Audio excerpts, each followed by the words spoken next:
So today, I want to discuss designing a very good villain, because being a good villain is not necessarily about the lines you're given, it's about who is actually delivering those lines. So I might as well start out with a question. What do Jafar, Frollo, Shan Yu, and Don Carnage all have in common outside of being Disney villains?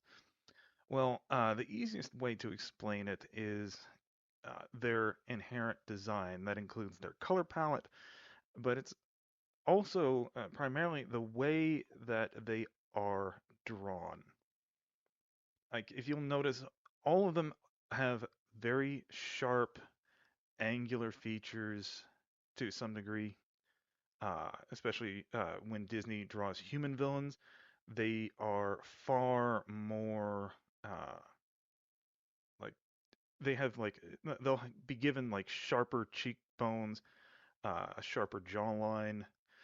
Uh, but the main thing that will draw people in are the eyes. And people say, "Oh, you keep mentioning eyes as a part of character design," and yeah, the eyes are a big part of character design because it's like how it's one way artists and animators can differentiate between a heroic character and a villain. It's also a way to uh, characterize a male character versus a female character is by eye shape and size, especially when it comes to, say, like the size of the pupil in the iris. Uh, Generally speaking, when artists create a male character, their eyes and their irises are smaller, where female characters are given much larger eyes and much larger irises. And you kind of see the same thing when it comes to like child characters too. Child characters are usually drawn with much larger eyes than the adult characters around them. But one of the things that they all have in common are basically beady eyes. Their eyes, especially, no, more specifically, their iris and their pupil are very, very small compared to the rest of their eyes. It's they're given inherently beady eyes that make you immediately think that they're probably up to something nefarious. Another way that Disney and other companies have done it is to change the color of the sclera. A fantastic example of a character with a villainous character with a different colored sclera is Shan Yu, the villain from the 1998 Mulan film. One thing that you'll notice is yes, he has very small eyes. Well, he has very small irises and pupils, and those are set in a black sclera. And if you don't know what a sclera is, the sclera is what is considered the white of the eye. So your iris, you've got your pupil, your iris, and then the rest of the eye is covered in a membrane that's called the sclera. And it's generally speaking, it's white unless there's some sort of medical underlying medical condition. Uh, but and but giving the sclera an unnatural color like black or dark brown uh, definitely accentuates uh, the potential of the character being a villain. The other way to do it, especially sticking with uh, Shan Yu, is his yellow eyes. Yellow is not necessarily a natural color for humans. You're going to see yellow eyes in more animals and in more animal and animal-like characters, and giving him yellow eyes is basically saying that he is a beastly-like character. Well, I mean, uh, shoot, the perfect example is uh, calling back to Star Wars, is that the Sith, when somebody fully turns to the dark side and falls to the dark side, and it's something that you see happen to Anakin, is that his irises begin to turn yellow because he has fallen to his animal nature. And that is something that can easily, well, I mean, it's something that triggers in the human brain a knowledge that this person is about 75, maybe 99.9% evil just by looking at them. And of course, the other thing to keep in mind with all the characters I've just mentioned is color palette.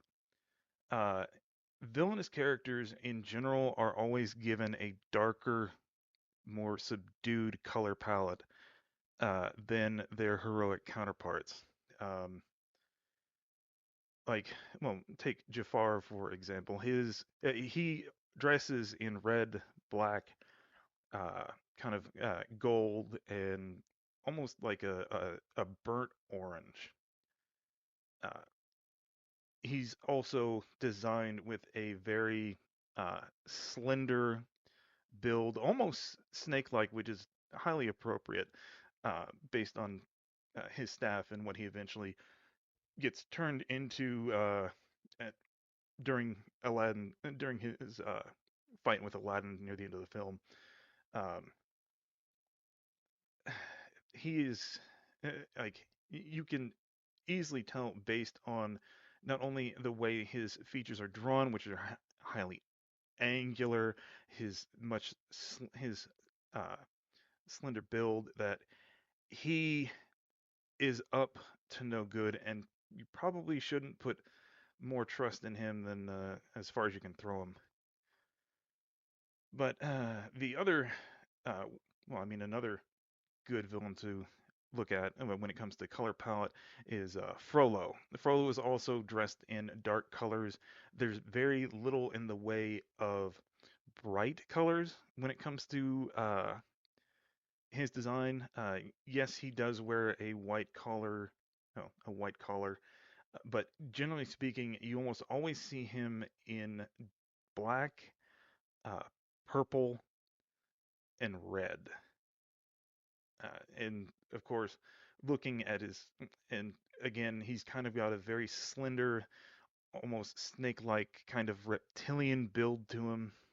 Um, and his face is incredibly angular. He has high cheekbones. He's got a very, he's got very pointed, uh, he's got a very pointed jaw. Not necessarily the chin, but definitely the jaw, and uh, that kind of adds to how you're supposed to perceive him as not as being a deceiver, being a someone who actively engages in deception, which he does throughout the entire movie because he lies to Quasimodo uh, the entire film. Um, and going back all the when might as well go back to Sean Yu. Uh, the way he is designed as well, like he has a more muscular physique, but the way but since he's given yellow eyes and he's supposed to be more beast, and he's inherently supposed to be more beast-like, so you're expected for somebody that is basically could be considered like an apex predator to be big and bulky. And it also helps with the whole uh, beast motif that not only does he have a pet falcon, but he wears a lot of furs. So that also he wears a lot of furs, so that accentuates uh, his bestial motif. Uh, the other thing too is like you look at his hair; it almost looks like he has a mane, like he almost sounds like a lion's mane to a point. And of course, the other thing you'll notice is that he has facial hair, not necessarily like a goatee, but he has a Fu Manchu mustache, and but not the goatee. It's the same kind of deal with uh, Jafar, how he has the Fu Manchu, but with a very twisty, uh, yeah, with a very twisty beard that it's represented like it's representative of his soul and how he is twisted inside and how he basically twists the people around him to get what he wants versus Shan Yu who I mean you could basically take Shan Yu if you took Shan Yu gave him normal colored eyes. I say normal colored. If you gave him a white sclera and like brown eyes, he would, or brown, yeah, brown eyes. Like he would fit in as almost any kind of uh, barbarian hero-like character. But the way he is given the eyes of a wolf or, I mean, even a tiger, it it gives him a more animalistic look. And of course, again, and then again, like you could easily take and give him a white sclera, brown eyes, and put him in full, uh, put him in Terminator armor, and he fit right in the 40 in Warhammer 40K. So, with all that said, I mean, we do have one last villain who is Don Carnage, and this is might as well just continue on with the palette. Uh, he's a slightly he's a slight little bit of an outlier to some degree. He does have somewhat more angular features, um, but his color palette is much more brighter. He's almost always dressed in blues and reds, which are generally speaking the more traditional heroic colors. I think Superman. He actually has a very similar color palette to Superman, considering once you take it into consideration that he also has gold in his clothing design, but it's a much darker color compared to say Baloo. Uh, his basically longtime nemesis within the show because like, Baloo generally wears like much brighter colors. He wears a khaki shirt and a red hat. So, which it it contrasts nicely not only with the his own fur color, but it also kind of shows you that he is the more heroic character compared to Don Carnage because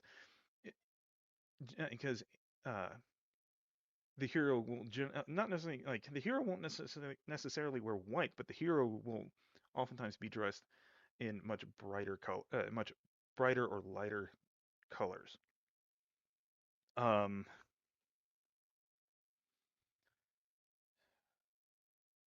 but again, going back to the eyes, you can see that he has very small pupils and irises. You can't actually see his iris, but again, it's done in a way to show that yes, he is evil, he's conniving, and at the same time, if you look at his sclera, it's kind of an off yellow.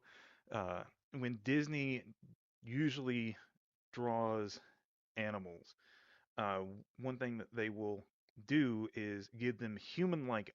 They'll give them human-like eyes, but they'll change the color of the sclera so you know something is off. That it's not just uh, oh, that they are animals. A good example of a character with Uh, another good villain example, when dealing with like a white sclera, or not even with an off-color sclera and beady eyes, is Shere Khan. Not only Shere Khan from uh, the Tailspin TV show, but he also, but also from the original Jungle Book movie.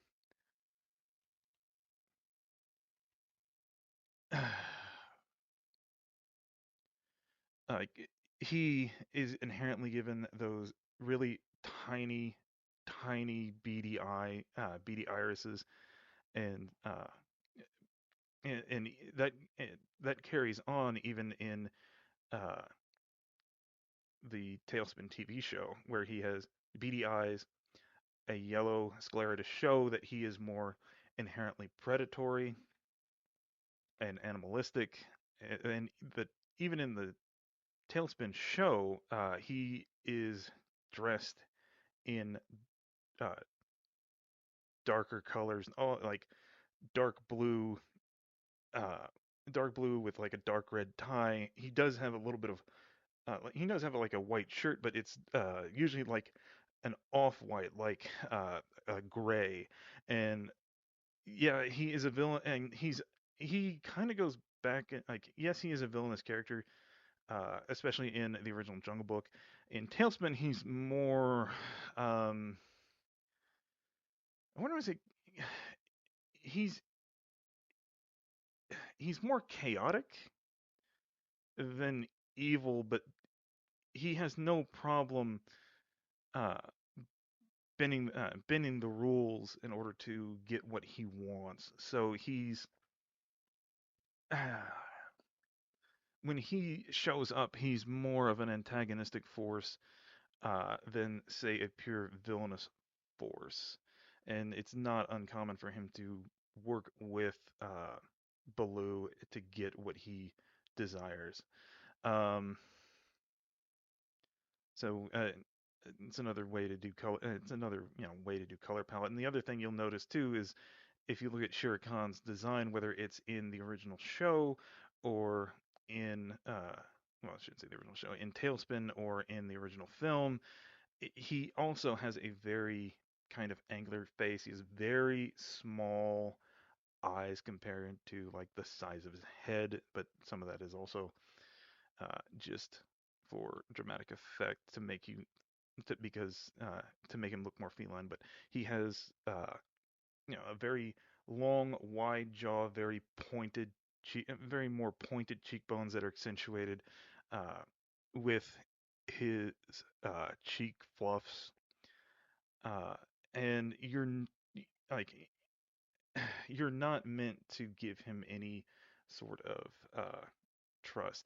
And one other thing that I'll point out as just similar designs. If you've noticed the other part of Disney villain design, and this is just general good design when it comes to a villain, are the eyebrows. A lot of Disney villains, including the ones that I mentioned, Jafar and Don Carnage and Frollo.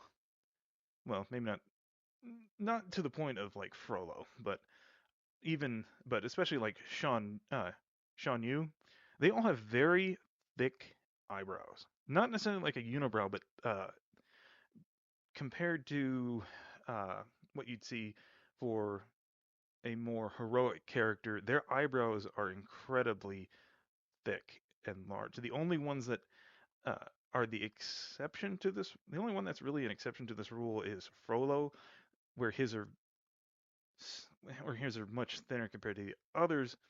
But that that basically it helps accentuate any of his expressions that he uh, gives in any scene that he's in.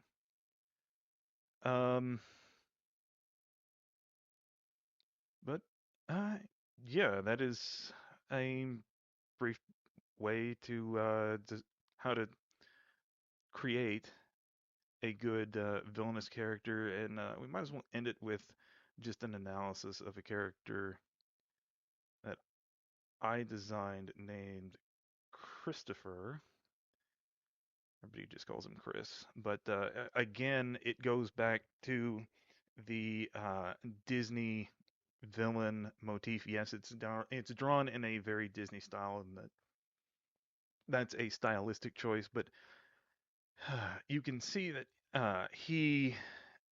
You look at him and you can see that he's not necessarily he's up to no good. I mean, outside of the fact that he is smoking a cigarette, but again, no, he's smoking. No, outside of the fact that he's smoking a cigarette, uh, but I mean, smoking a cigarette doesn't really make you a hero or a villain. It just means that you like smoking cigarettes. But generally speaking, you can see how very angular his face is, and how thick his eyebrows are, and how tiny, almost minusculely tiny, his pupils are, and and how small his irises are compared to the rest of his eye. Because you want to look at somebody and go, okay, I don't think I can trust them. And yes, you are going to see that he does have a brighter color palette, but that is another design choice, because sometimes it is fun to buck the trend of the hero always wears white and the villain always wears black. Uh, one, I think probably the best example of that is General Grievous, where originally in Tartakovsky's Clone Wars, uh, he was given, they gave General Grievous a different color. I mean, they specifically made him like white to off-white uh, to uh, to get away from that trope, because it it it kind of made sense in the way that well, he is, more machine now than man, to quote Obi-Wan Kenobi. But he's also he was also basically built by the same. He was rebuilt by the same people that built the B-1 battle droids, if I remember correctly, and their color palette is they have a khaki color palette. And uh, um, since khaki is kind of is generally like an earth tone, um, it's not uncommon to see a villain to see villains wear more earth tones versus uh, say like a bright yellow, and some of that is to uh, either blend in with their surroundings, or there's like a specific design aesthetic. One of the ones that comes to mind is the villain from uh, Atlantis.